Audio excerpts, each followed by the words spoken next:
Rice Fame Group supports the legacies of HBCUs.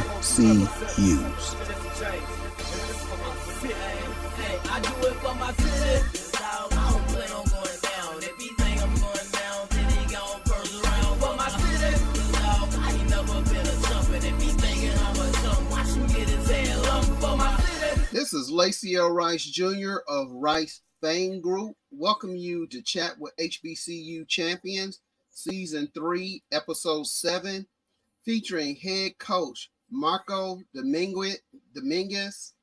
I apologize for that, coach.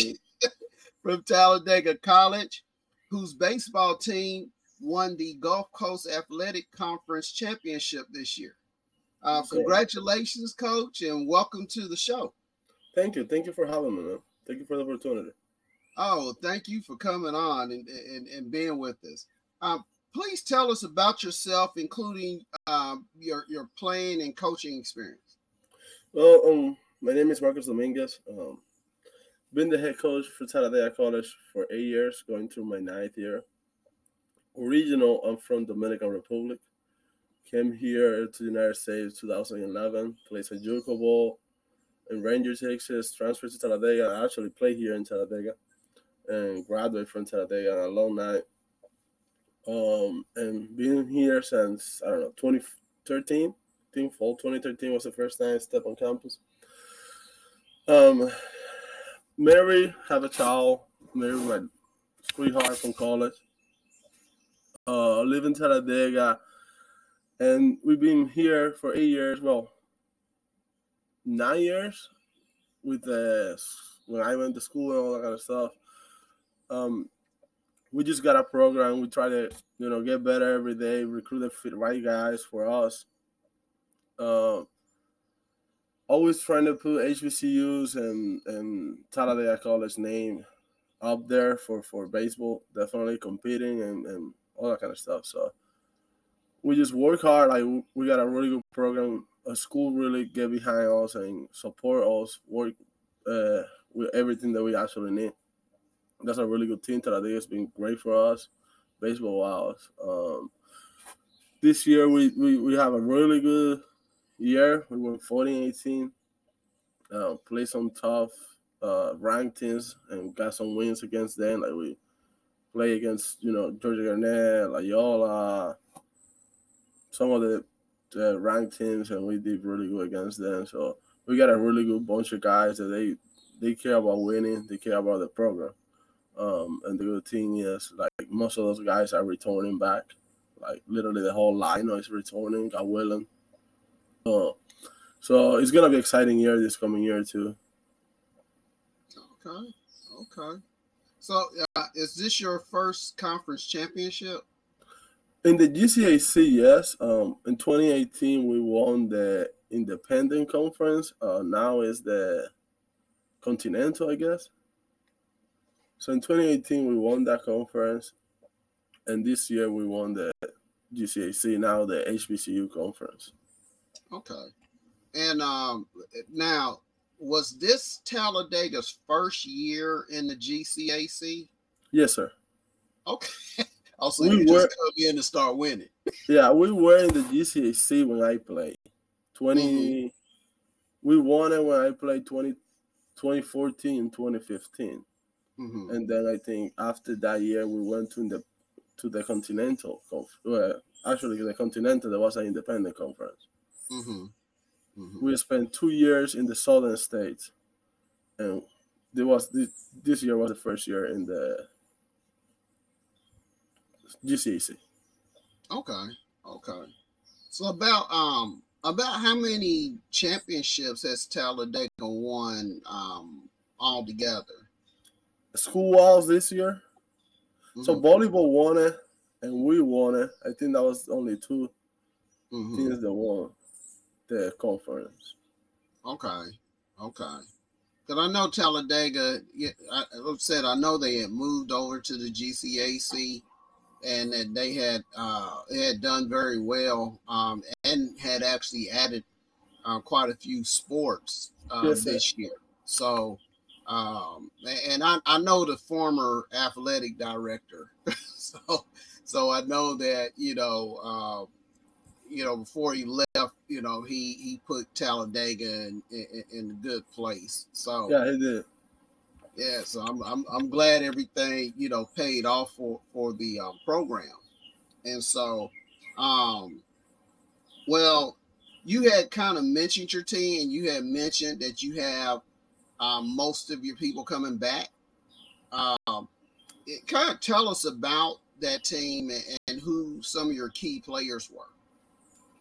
Um, so we got a lot of juniors and sophomores last year, and some freshmen too. So literally, Miguel Lopez is coming back.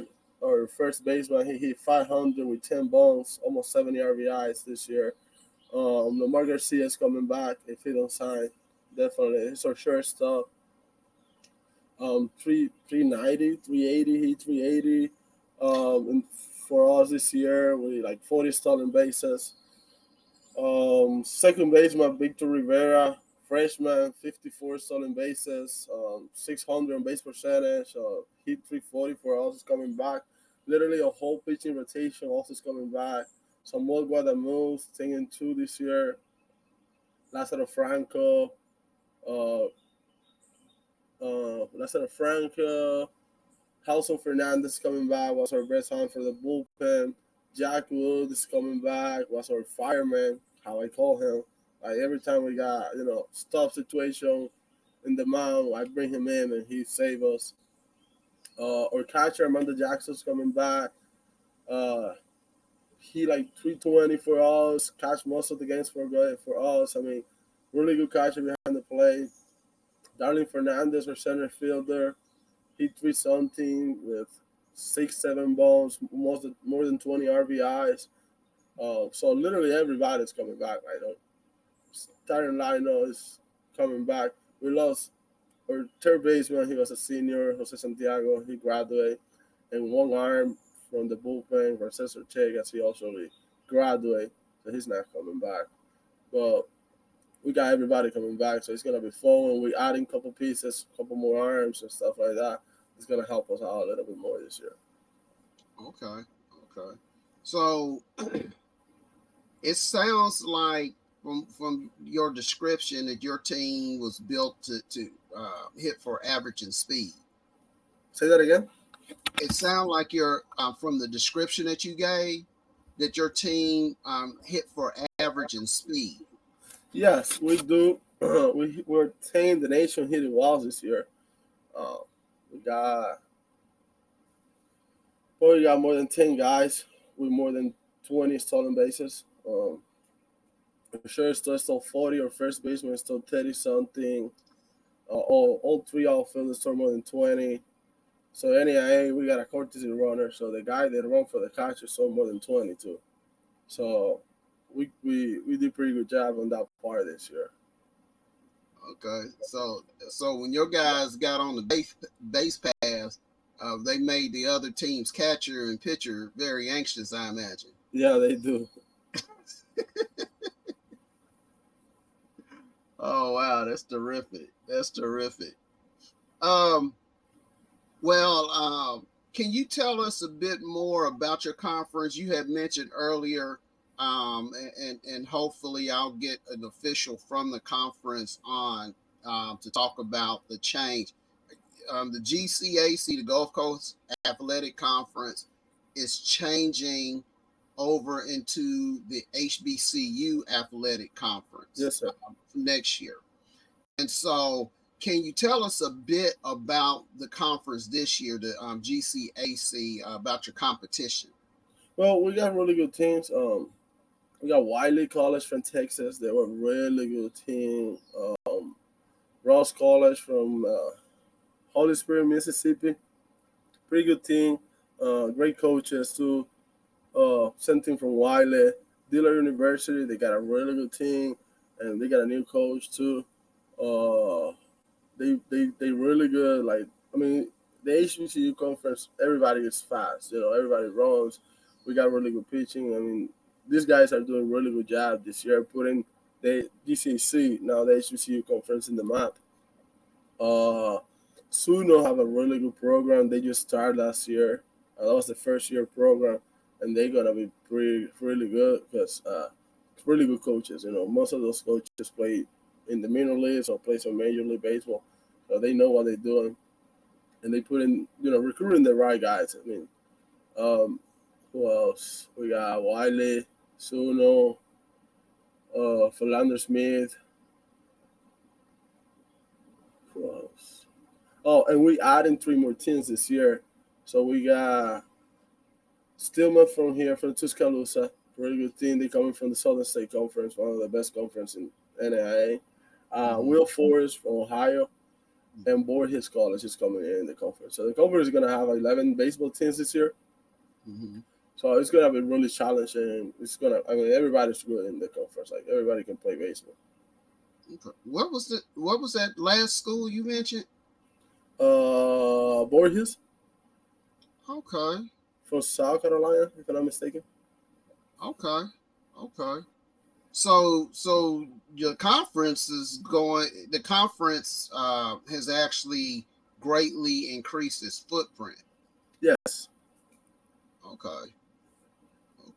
We were. I think the first year when they bring baseball back in the conference, they got 6 teams, 7 teams. Then this year we got 8, and next year we'll have 11. Okay. And that, like I said, that ranges from like South Carolina all the way over to Texas. Yes. And then from Louisiana and Texas all the way up to Ohio. Yeah. Okay. Wow. It's a lot of travel. Yeah, it's a lot of traveling. Yeah, as well. I mean, it's good for the conference. We're growing as an HBCU conference. All the teams in the conference are HBCUs. Okay. So, this a question I don't usually ask. Seeing as how the conference is expanding with the travel and everything, is that something that the student athletes really enjoy? Is being on the road like that? They do. I mean, they get tired. Don't take me wrong, because I spend a lot of hours in the bus. But they do. Knowing new places, going to different states, they enjoy it. They do. Okay. Well, I know how I was when I was that age, and I definitely like, going to different environments and meeting different people and things like that. So yeah, eating different food. I mean, every state has something. It's definitely different. Okay. Now, well, this is and this is probably something for the commissioner. So, do you know whether or not the Virgin Islands, because the Virgin Islands will be in the conference as well, I imagine. I think they are, yes, but they don't have baseball though. Okay. I don't think they have baseball. Okay. All right. Okay. Yeah, I just that just came to mind. I just remember. I couldn't remember if they came into the conference this year or if they will be coming into the conference this year, but I knew that they were going to be in the old GCAC. And I think they were last year though. Okay. I think so. Okay. So if they decide to to start baseball, that'll increase the footprint even larger for your sport. Yes. Okay. Um. Now, and you mentioned this as well.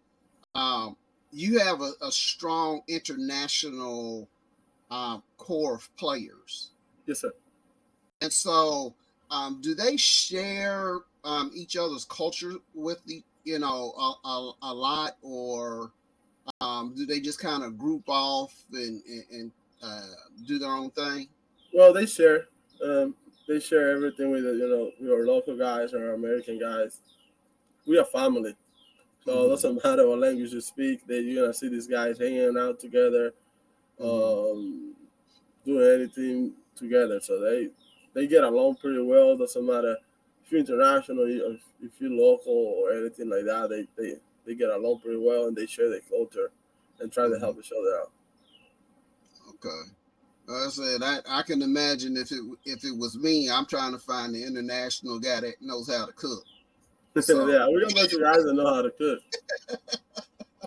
They get together and cook for everybody, and so they have some fun. They have some fun together with us international kids. okay, okay. Well, how is the adjustment for your international athletes coming in? Because you're talking about going from a country, maybe it's the Dominican Republic, or maybe it's Puerto Rico, or which even though Puerto Rico is actually part of the United Yeah, States. But you're talking about people coming in from different places into Talladega, Alabama, yeah, which is not Birmingham and is not, a big, is big of a town. yeah. So at the beginning, it's kind of they feel a little comfortable. They are a little shy because probably they speak English, but it's not the same. Like you can Mm-hmm. learn English back at home, but when you get here, people have different dialects and stuff Mm-hmm. like that. But I don't probably because I'm Dominican and I speak Spanish. It's get easier for them to Mm-hmm. get comfortable, and we help them out. My assistant coach is from Puerto Rico, so I think the transition we make it a little bit easier for them because Mm-hmm. we speak Spanish and we help them out and we know the feeling because I was an international student too, and my Mm-hmm. assistant coach came from Puerto Rico to play for me a couple years, Mm-hmm. 5 years ago. So we help them out. I mean, the transition is a little bit different, and it's Mm-hmm. hard for us when we come. We love our parents. It's the first time we're living by ourselves, and we have our parents probably, I don't know, 2,000 miles away. Right. So it's a little tough, but we help them out, and the transitions gonna get a little bit easier than if you go somewhere else. Coaches don't speak Spanish, and I'm not saying that's wrong, Mm-hmm. but it's probably a little bit easier with us that speak Mm-hmm. the language they do. Okay. Okay. Well, that makes a whole lot of sense. Yeah, Yeah, it can be difficult. Like I said, it's not like you're going to a Birmingham or Nashville or someplace like that that's highly diverse yeah. outside. And so, yeah, okay, all right. Well, can you tell us about your postseason this year? Or what? Your postseason? Yeah. So we've got a pretty good run. We went to the HBCU World Series, finished second on that. We got some scheduling issues with it. We couldn't play that if game. Mm-hmm. Um, play also GCAC conference. I mean, we went 4-0 in that. Mm-hmm. And opening round of the Nationals of NAIA opening round, we went to Louisiana, have a really good run, win the first two games, and lost the last two. I mean, really, both of the games that we lost were really good. The guys compete, and I think this year we put our name out there, so Mm-hmm. people gonna be okay. You play in Talladega or you play somebody for the HBCU conference. It's not a joke. You gotta play baseball to those Mm-hmm. guys. So I think we have a really good year, and we put the conference name really high. Mm-hmm. Okay. Well, yeah, since I did not say this initially, congratulations also for your HBCU World Series runner-up. Thank you. Appreciate it. Yeah, and so you played three different tournaments in the postseason this Yes, year. sir. We did this year. Oh wow, wow. And so how was that experience? How I mean, I can just imagine that maybe your players were totally exhausted in the Yes. So the H when we played the conference, it was fine because we got like a couple of days of rest, and then we play the conference, and we have a week rest, a whole week to rest, in practice and recovery and all that kind of stuff. But when we play the HBCU World Series, we finished that Saturday, around 1 p.m. So we drive back to Talladega, give the guys like an hour so they can go take a shower, change clothes, and we jump in the bus and head to Louisiana. We got to Louisiana like around 1 or 2 a.m., little practice and the next day and play on Monday. So by Wednesday, the guys were exhausted. Like, they were really, really tired. I mean, they played 7 games in less than 7 days. So we play one game every single day for that week. And that kind of hurt us a little bit in the opening round of NAIA because, arms were a little bit tired. The guys were tired too. I mean, that ride to Louisiana is 6 hours. It's a pretty long ride after you play a game. Just finish playing a championship game. But it was fun. The guys enjoyed it. It was a really good experience for them playing, all those postseason games. So they enjoyed it. They really did. It was exhausting for them and for me too. Don't take me wrong. But it was fun though. They enjoyed it. Right. Okay. Wow. That's amazing.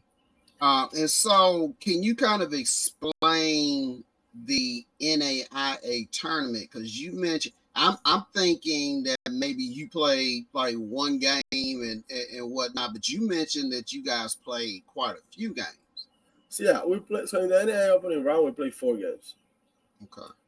So they put brackets together. It's 4 teams or 5 teams. 5 teams. We were in a 5-team bracket, and we were seated as a 4 seed. So as a 4 seed is a little bit difficult because it's tougher to win it because you play the first day. So 4 and 5 play, for example. So you play that game. If you win it, you play the same day against the number 1 seed. What's kind of a good team? Or when we play our first game, it got ran out. So like in the 6th inning, it got ran out. So we finished the game the next day on a Tuesday. So we finished that game winning and played again that same day around 5 o'clock, something like that, against LSU Shreveport. We won that game. So it's like literally we played kind of 3 games in 2 days because, we played Monday, we didn't finish the game, so we got to play those last 3 innings the next day and come back in the afternoon and play another game. And then the next day we play around 1 p.m. against Kansas Western, really good ball club. We lost that game, and the next day we play LSUS. Probably a really good game till the 8th, 9th inning, and kind of our arms got a little bit tired. They opened the game a little bit, but was 6-5 to the 8th. They were number 2, 3 in the nation. Really good ball club, 2 really good coaches. So it's a little exhausting because you play 4 games in 3 days, and you just call me to play 3 more games from the HBCU World Series. Your arms and your players are getting tired. Right. After you have a 50 games regular season. Right. I mean, it's a little lot. Right. So yeah, so they didn't have really any recovery time at all. No, from HBCU World Series and NAIA opening round, it was no recovery. It was ready to roll. Wow. Okay. Well, I can just imagine how it is being that. I kind of remember being that young a long time ago. Yeah. know that that soreness and lactic acid and everything else will set in at some point. Yes, sir. And that's not fun. Okay. All right. And just a little bit of my background. When I was young, I did play baseball, so I am familiar with baseball, and grew up during the time of the when the Cincinnati Reds were when Cincinnati Reds were actually a power with Johnny Bench and Joe Morgan, Rafael Cedeno. I think Rafael Cedeno was on that team, and many others. Pete Rose and all those guys. So I know quite a bit about baseball. So just Yeah, baseball sport that gets you tired. I mean, people, if you don't play it, you think it's boring all day, not doing anything. You get really tired playing baseball. Mm-hmm. Mm-hmm. And I mean, I Yeah, had fun. I had fun out there, and I was an outfielder. So, you sit out there talking smack to whoever the batter was and yeah. all that. That was fun. The outfielders do that a lot. Our guys are always talking in the outfield. I mean, you don't do anything till somebody hit a ball to you. In the Right, outfield, definitely. right. Uh, well, Coach, did you receive any coaching honors this year? No, no. Okay, Oh yes, I was coach of the year for the Black College Night. okay. Well, congratulations on that as well. Then, Thank you. all right, all right. So, Yes, sir. what does it? How do they decide the coach of the year for the GCAC, or how Oh, did they? so the guy that won it was the coach for Wiley, Texas. They won the regular season. They won the regular season. We got second place in the regular season. I mean, he won it. He deserved it definitely. Okay. He got a really good year. Mm-hmm. Mm-hmm. Okay, definitely understand. But you said you guys went 40-18 though, right? Yes, sir. Wow, and they had a better record than that regular season. No, they didn't. Oh, We got okay. but we got the same record uh in the conference.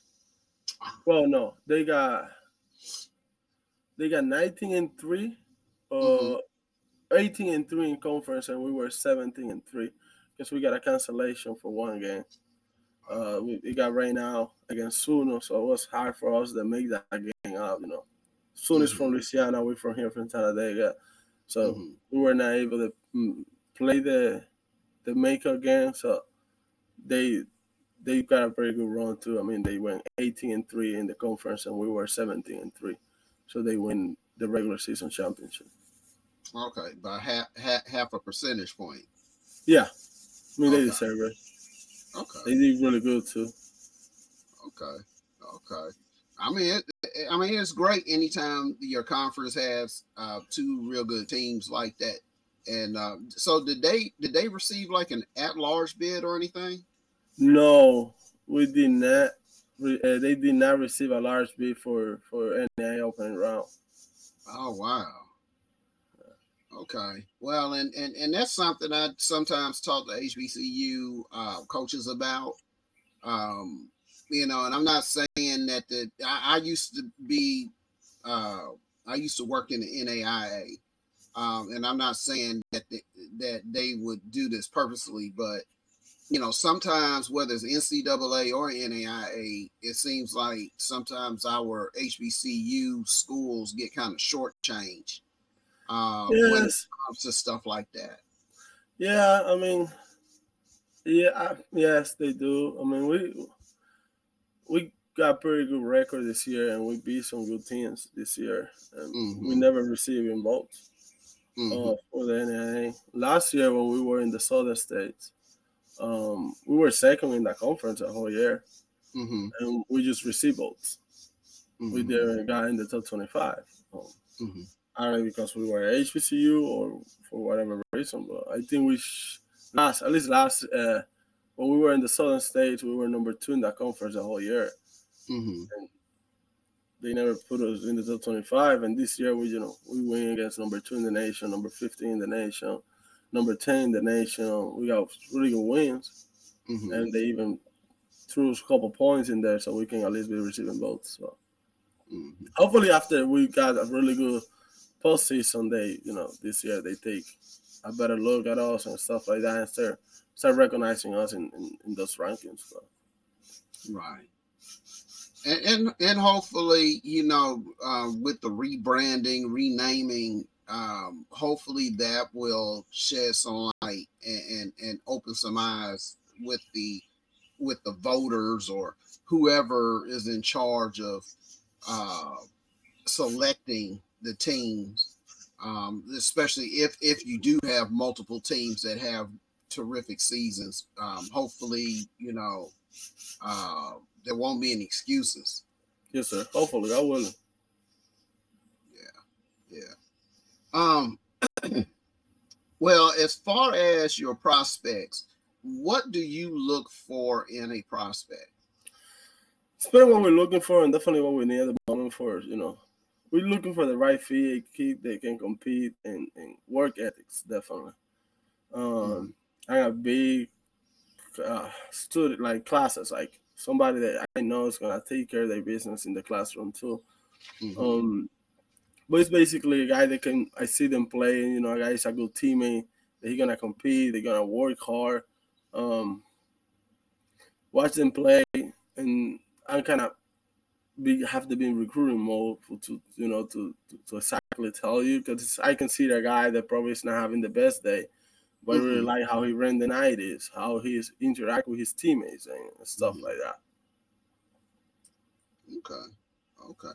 Well, you said that you lost two guys this year. How many new guys are you looking to bring on? So we bring in around 15 new guys this year. Yes. So we lost two guys that actually play, like they Mm-hmm. were in in the final team in the last in the when you go to the postseason, you got to shorten your roster to 26 guys. So we lost Mm-hmm. two of those guys, and we bring I think our roster is gonna be 45 kids in the fall semester. Mm-hmm. Mm-hmm. Um, and it's gonna be fun. I think we recruit really good this summer, and we're gonna bring some guys that are gonna help us out a lot. Okay. Okay. So, does Talladega have like a JV team as well? We do that. We got a development program for those guys that don't play the first year. It's kind Mm-hmm. of we work a little bit separate everything and trying to get them to that level where they need to be. It's well experience. The guy have talent, but he need a little bit more experience. Sometimes we send them in the summer to play some summer ball, so they Mm-hmm. can get better. Definitely, because it's hard for you as a baseball player and you sit down a whole year you're not playing. Mm-hmm. Um, so that's what we do. We don't do a JV. We just me and my assistant coach. So it's kind of hard to have a JV when you just two guys. Right. Right. So, with this developmental, is it primarily a team thing? Do they do anything against any other teams, or is it just right there on campus? They on campus. We don't play. We do play some exhibition games with the academies and stuff like that in the spring. So Okay. when we do that, those guys are the ones that play. Mm-hmm. But it's more practice, weight room, and stuff like that to get them kind Mm-hmm. of stronger and bigger and practicing in the stuff that they actually need to get better. Mm-hmm. But we don't play like a JV season or any of that. Okay. Hopefully in the Okay. future we can do that. Right. Right. Well, like you said, there's only two of you, so Yeah. that's kind of difficult. Okay. I definitely understand that. Um. Well, let's talk about Talladega College. Um. What are some of the major programs there at Talladega College, and what major are there any majors that your athletes tend to gravitate towards more than others? Yeah, so most of my guys, I don't know why, they like business. They want to be entrepreneur. They want to have their own business and stuff like that. So we got 50% or a little bit more guys in business administration or business accounting, financing, marketing. We got Mm-hmm. some guys on biology too. Our Mm-hmm. biology program is really really good. Okay. Yes, I mean all the programs are really good, but biology is really tough. Mm-hmm. We got some guys on biology, but most of our kids do business or psychology and Mm-hmm. biology. That's the three majors most of our guys go for. But Mm-hmm. Talladega has Like we got business, biology,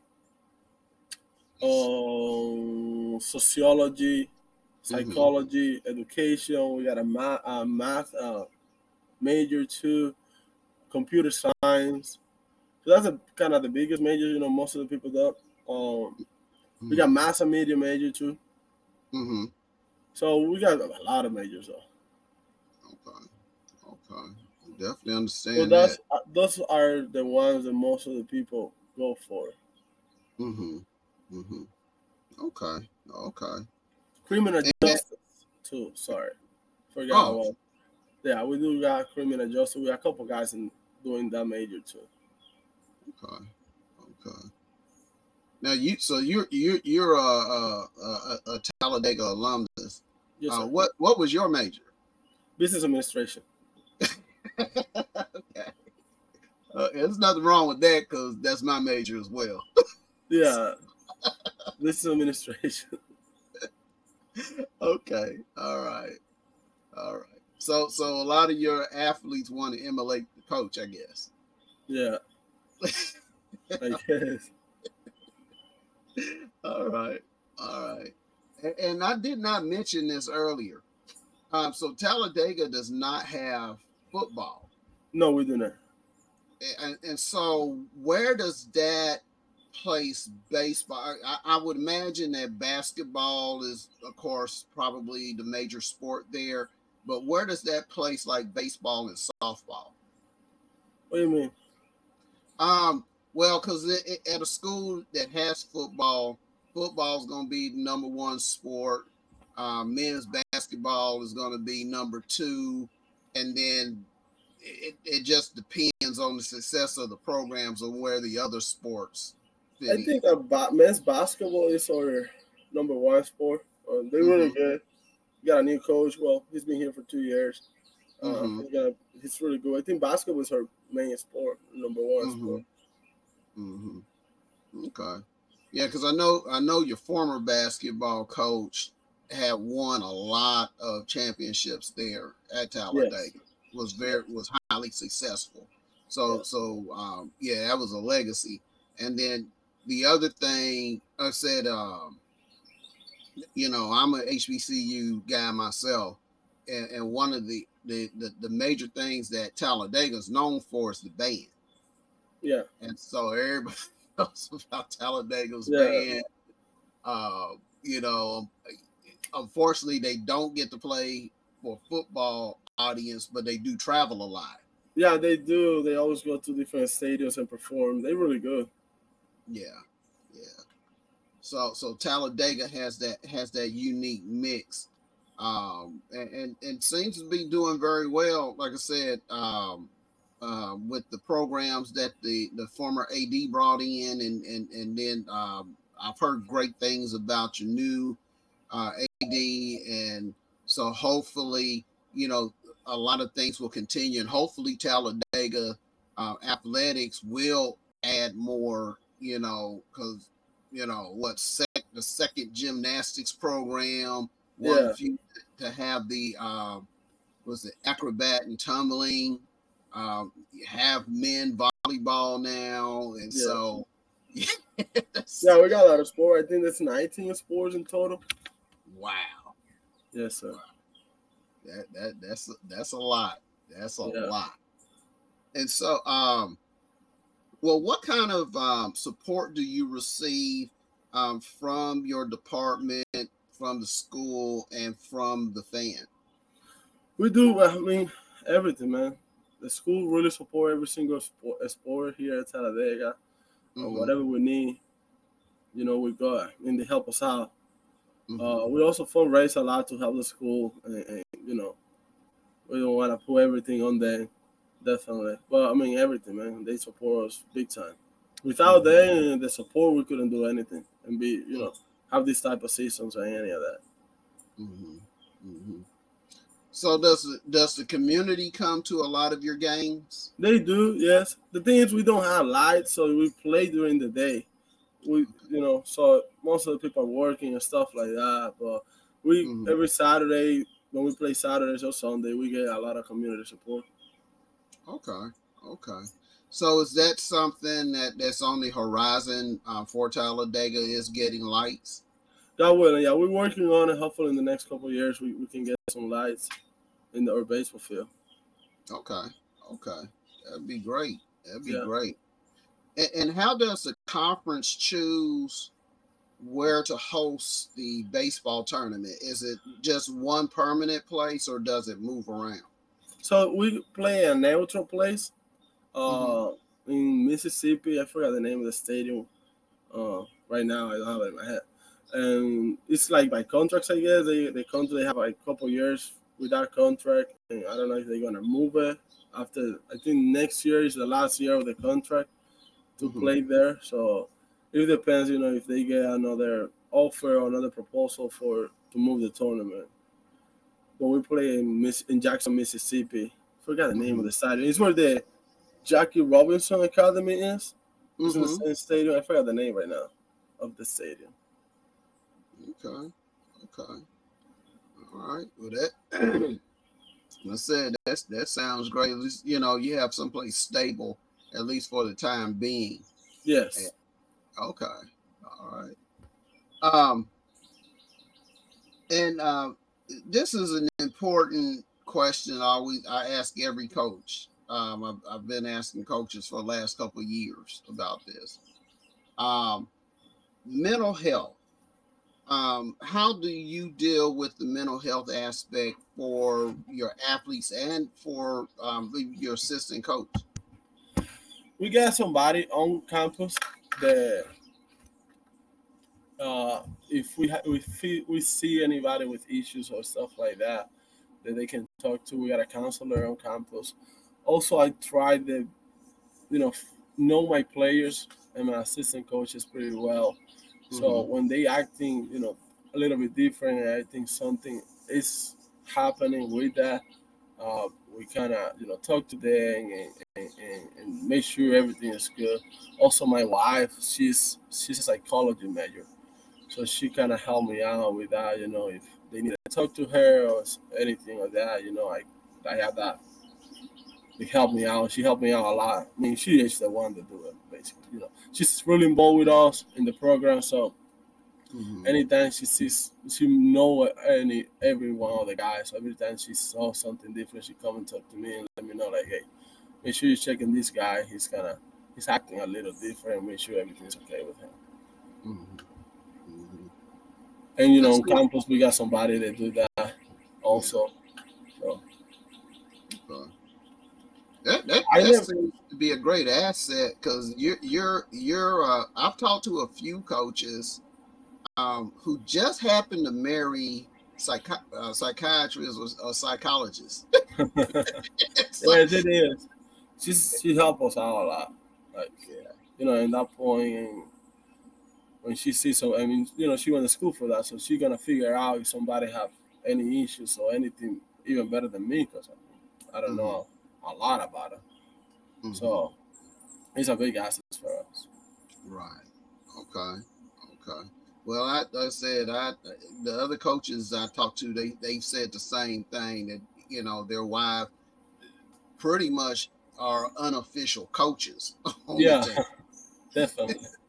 So, and also knowing that, being a former collegiate coach myself, my mentor told me at one point, some of I guess, the differences when you are married and you have a wife who's involved versus being married and having a wife who's not involved. Yeah, it's different.